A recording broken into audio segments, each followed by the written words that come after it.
Hello, everyone. I had a funny question this morning. Somebody asked me, Aruna, can you do a video on all of the mad stuff that's going on in the world, all this purification? And so that's what this video is about. It can sometimes seem like there's so much chaos in the world and we're going backwards. But we aren't. We're always evolving. Things never go backwards. Things tend to go one step forward, two steps back, three steps forward, one step back, four steps forward, two steps back, five steps forward, one step back. There's this kind of shimmying going on, and it needs to be shimmying because if it was just all going forward at a rapid pace, it would be even destabilizing. So there's like little resets, and we check out, oh, is this right? Have I gone too fast? And then we move forward. And then we check, are you sure? And then we move forward again. It's like a little fox when you leave milk out for the fox. It doesn't run straight to the milk.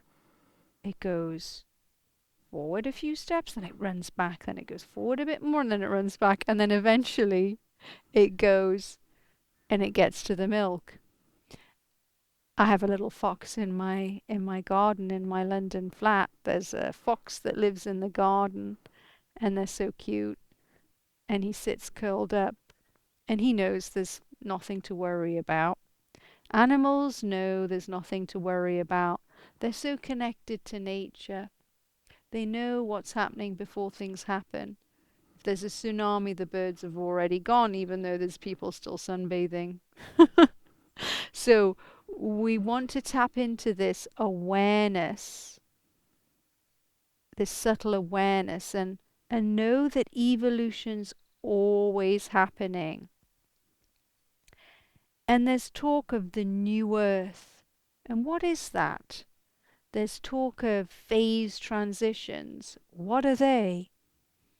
And so I'm going to explain it from the perspective of a meditator or a siddhar, which is what I am. As a siddhar, which is an advanced meditation practitioner, we do set intentions when we're in deep states of meditation, and then it creates an effect in the atmosphere. And even though we're doing it in groups or individually, and we're doing it when we're in a transcendental space, every thought that you think is a seed that you plant. And you're always planting seeds of what you want to happen. When bad things are happening to you, you plant a seed of the opposite. So it's not always a conscious process, but we're always asking for things to be different. We're always asking for evolution. When we're cold and we're shivering, there is intelligence that's receiving information that is going to do something that maybe create some fat or some change in the body over time so that we can stand the cold. So this is outside of our awareness. Everything that we are doing is giving off information, and that information is being received and things are changing. So some people feel that they need to do more than just live their life and let evolution do the rest. Some people are a bit more outspoken and they advocate for things and they take strong action, and that's fine too. But the desire to advocate for those things and the desire to want to go out and make the change in the physical world happen, that comes from evolution. It's given to certain people. And the universe is always scanning and it's seeing, well, who's going to get the job done? And if you have certain skills or you just ask, how can I be of service? It's going to keep you busy. It's going to say, okay, you can do that. You can do that. You can do that. And so we just have to be open to receiving the information, and having a stillness practice might be a good way to just tune in to the messaging, or just taking care of ourselves. That's another way of tuning in to the messaging. But the universe is always giving you messages, always connected to you, always giving you messages. And the new earth, evolution, it can't not happen. It doesn't matter really what we do, evolution is going to happen. It's just, if we want the evolution to happen in a more graceful way with less dysregulation, and the negativity to be resolved in a shorter amount of time, then we require a grounded, calm place within ourselves for that to happen. The more people that are grounded, the more people that are returning to calm and have a stillness practice, will enable any phase transition to happen more smoothly in a shorter amount of time. But it's going to happen anyway. So there's nothing you can do to stop it. We are evolving. For the first time in the world, humans are, despite what's going on, more connected to their environment and each other, and more wanting to help than any other time. I mean, if we think back, we used to do appalling things, and even though there's still horrible things going on, I do think that those things are just stresses that are releasing, and it's going to reduce, because when we harm other people, it's not evolutionary, because we're harming ourselves. And the biggest thing that humans can do is to take care of their environment, to take care of their air, to take care of the rivers, to take care of the trees, because these things are going to allow us to even continue being a human species on the planet. If we don't take care of it, we'll get wiped out, it'll be reset. But if we do want to continue having the experience of being humans on the planet, then we have to take care of the environment. We don't need to worry about going to other planets. We can take care of our own planet. And you don't need to physically go to another planet to experience another planet. The planets are within the nervous system. There are meditation techniques where you can experience everything within yourself. You can astral travel. You don't need to physically go somewhere. And that might sound a bit woo-woo to some people, but it just is what it is. You don't have to physically go somewhere. So in this new earth, we're going to have greater appreciation for neurodiversity. I've done videos on autism and neurodiversity.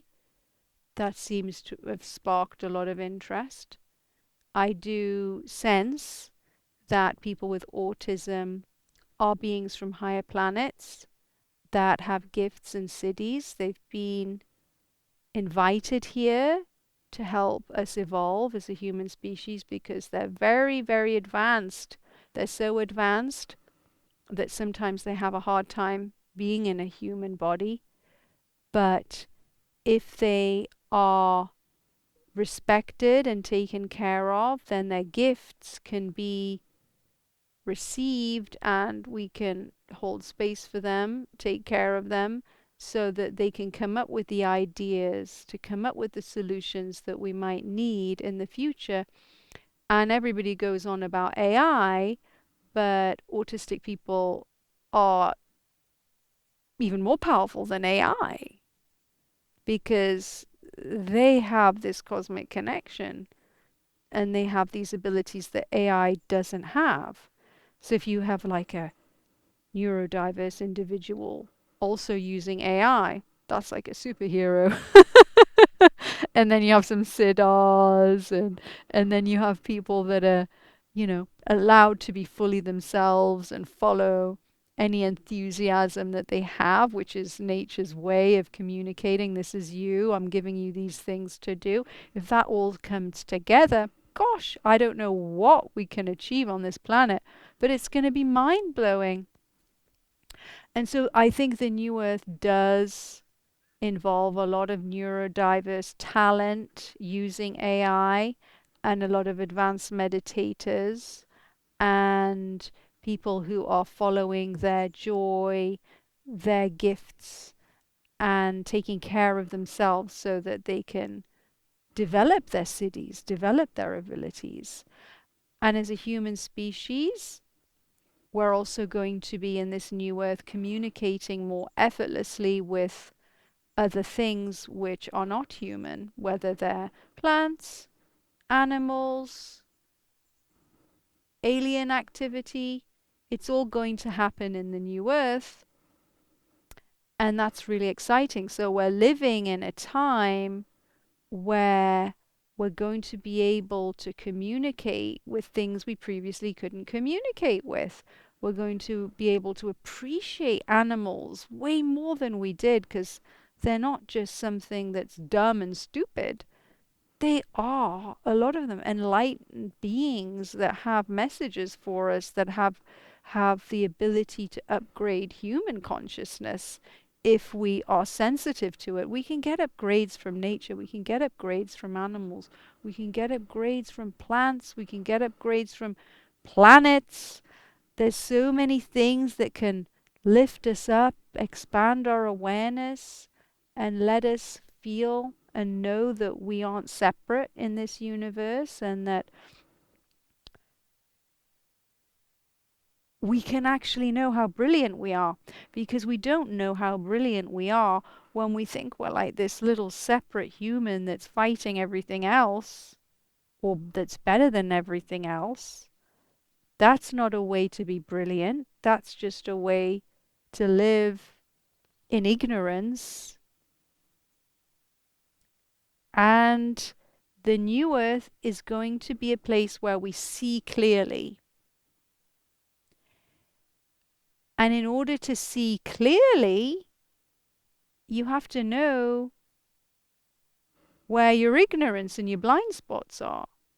And you need to just notice it, because in the noticing, it removes it, or it shines a light on it, and it kind of can just dissolve in its own time.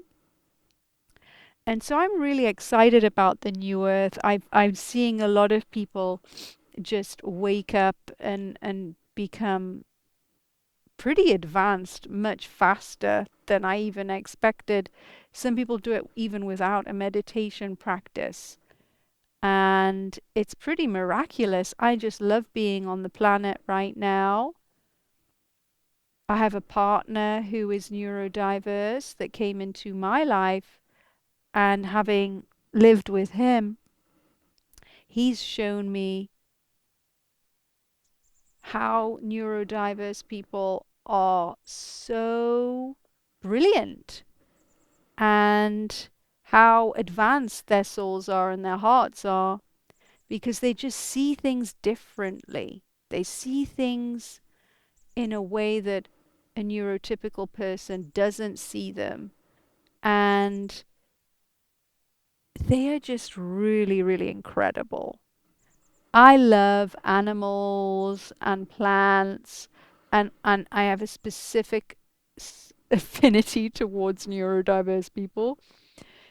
Almost like they're this like rare thing that you find in the jungle, that if you know how to communicate with it, you get so many benefits. It's like a rare plant in the Amazon, or this amazing, beautiful jaguar in the jungle, or I don't know whether this makes sense to people, but if you're open to it and you take your time to get to know people who are neurodiverse and you communicate with them, they see things, they see the world in a different way, and they just can light up your life. And I'll do more videos on that. So that is a really, really big thing that's happening right now, is that people are being open to things they previously weren't open to. People are starting to understand things they misunderstood before, or judged, or disliked. I often appear with snakes. People always misjudge, dislike, fear snakes when they actually have the capacity to give you upgrades. So in this new earth, people will start maybe being open to things that they previously were afraid of, and understand they don't need to be afraid of them. It can be different people. It can be, oh wow, I didn't realize, wow, these people living here or there, they're very similar to me, but they're very different in these ways, and I can learn from them, and it's all magical. And the world is becoming so multicultural, and there's all these different people with different ways of seeing things and doing things. And if we come together peacefully in this new earth and respect one another and work together, wow, miracles will happen, and they are happening. And I'll do more videos on the new earth, but just for this video today, just to go over the key points: the new earth, neurodiversity, interspecies communication, effortless stillness practice, reduced fear, and more interconnectivity with things we previously didn't want to connect with, and abilities to sense things we previously couldn't sense. So that's fun.